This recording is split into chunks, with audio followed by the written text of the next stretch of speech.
Oi pessoal, tudo bem? Nesse vídeo nós vamos resolver mais um problema envolvendo gráficos do movimento uniforme. A questão que nós vamos fazer encontra-se no livro Os Alicerces da Física, volume 1. Vamos a ela. A questão é essa. Ela traz um gráfico que relaciona a posição de um objeto em função do tempo. E eu quero saber, a partir do gráfico, qual dessas conclusões aqui está correta.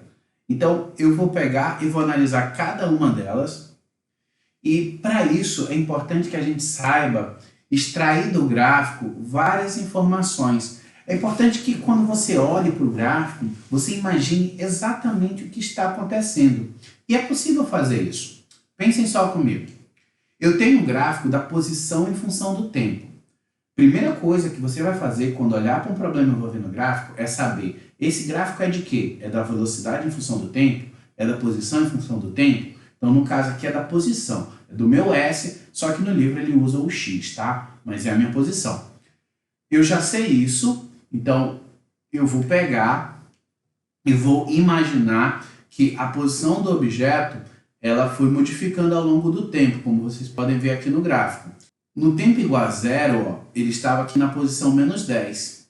Depois, no tempo igual a 5, ele estava na posição 0, e no tempo igual a 10 segundos, ele estava na posição 10. Então, olha só como é possível, a partir do gráfico, imaginar o que é que está acontecendo.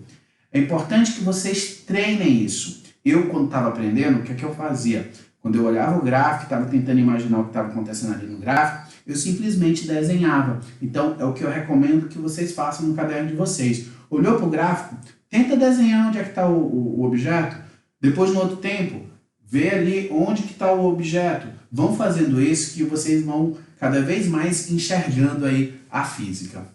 Agora que a gente já conseguiu visualizar o que está acontecendo a partir do gráfico, vamos ver se a gente consegue analisar algumas alternativas? A primeira delas é a letra A. Ele fala, o móvel inverte o sentido do movimento no instante t igual a 5 segundos? Não, né? Bem aqui, ó, em t igual a 5 segundos, eu sei que o objeto está na posição 0. Mas eu sei que isso aqui está acontecendo ali naquele local. Mas ele inverteu aí o movimento? Não, ele continuou indo para frente, ó, como a gente desenhou. Então essa alternativa, ela não está correta. Na letra B, ele fala que a velocidade é nula no instante t igual a 5 segundos. Bem aqui, ó. É verdade que a velocidade é nula em t igual a 5 segundos? Não, ele ainda está continuando o movimento. Mesmo porque, no movimento uniforme, a velocidade é constante. Então, durante todo o movimento, ele manteve essa velocidade. Logo, essa alternativa ela vai ser descartada. Na letra C, ele fala que é nulo o deslocamento no intervalo de 0 a 10 segundos. Houve deslocamento daqui para cá? Houve, né? E quanto que ele se deslocou? Ele deslocou daqui, ó, 10 e deslocou mais 10 aqui para frente. Ele tem um deslocamento de 20 metros, então a alternativa C está errada também.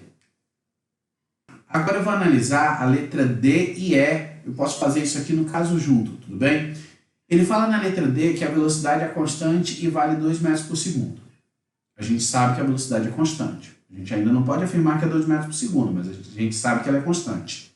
Na letra E, ele fala que a velocidade vale menos 2 metros por segundo no intervalo, que é esse intervalo de 0 a 5 segundos, e depois ela vai valer 2 metros por segundo no intervalo de 5 a 10 segundos. A gente sabe que o movimento uniforme tem velocidade constante, e esse gráfico é de um movimento uniforme. Então, a alternativa E não está correta, a gente já sabe que ela não está correta. Mas, o que a gente vai fazer? A gente vai fazer uma análise melhor disso aí. Eu já expliquei para vocês em outro vídeo que se o gráfico do movimento uniforme ele tiver uma reta crescente, a velocidade ela vai ser positiva. Ó. E notem que o gráfico aqui tem uma reta crescente durante todo o tempo. Ó. Então, a velocidade durante todo o tempo ela é positiva. E quando o gráfico tiver uma reta decrescente, a velocidade ela vai ser negativa, que não é o caso aqui do nosso problema. Se eu quero calcular o valor da velocidade, aí o que eu faço? Eu posso calcular o valor absoluto da minha velocidade calculando a tangente do ângulo formado aqui pela reta. Eu geralmente calculo essa velocidade aqui, considerando apenas os valores positivos, e analiso um dos triângulos que pode aparecer aqui. Eu poderia olhar para esse ou para esse outro, sempre em relação à horizontal. Então, no caso aqui, ó, eu tenho que usar o cateto oposto e o cateto adjacente. O cateto adjacente eu sei que vai ser o meu tempo e o cateto oposto vai ser o meu espaço. Esse espaço, no caso o cateto oposto, ele vale 10. E esse cateto adjacente aqui, ó, é essa base desse triângulo, aqui é 5 e aqui é 10, então essa base ela vale 5. É só você fazer a diferença aqui para medir essa distância aqui, ó. Então, 10 dividido por 5 vai dar 2 metros por segundo. Confirmando que é positivo, porque realmente a reta é crescente. A minha alternativa é não está correta. Resposta letra D. Bem, pessoal, essa questão é para mostrar para vocês que a partir do gráfico a gente consegue ter uma visualização do movimento do objeto. E olhando para essa visualização do movimento, depois que você faz o desenho no caderno, você já consegue avaliar as alternativas. Vocês viram que muitas delas eu não precisei nem calcular. Eu só olhei aqui para o que estava acontecendo e eu já fui aqui, ó, riscando elas e descartando. Eu espero que tenha ajudado vocês. Se ajudou vocês de alguma forma, deem joinha e se inscreva no canal para incentivar. Muito obrigado por ter assistido o vídeo até aqui. Valeu e até a próxima.